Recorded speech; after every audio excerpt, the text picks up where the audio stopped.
ketar Atuk rirok sengsa Surprise Isu Asay mani ahar Sengsar joto Sumsogotong mani Bo phai sương nó sum Ipyoka Khát tương người rư cho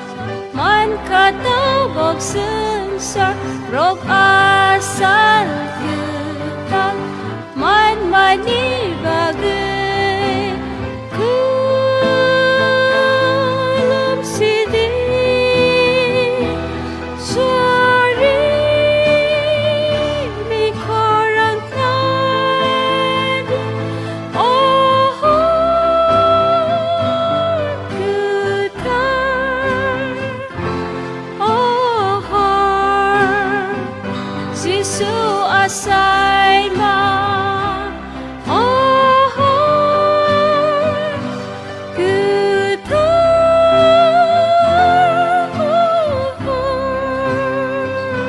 Oh ketar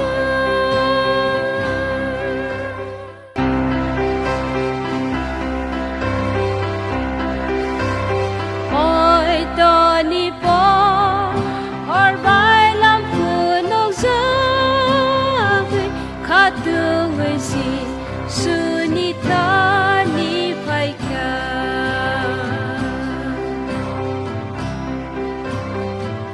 Atu kripo Or bay elemi krokam Di Sunita ni Payay kulung ka Katung ay rujok Man kataw bok sensar Rok asal ketan Man mani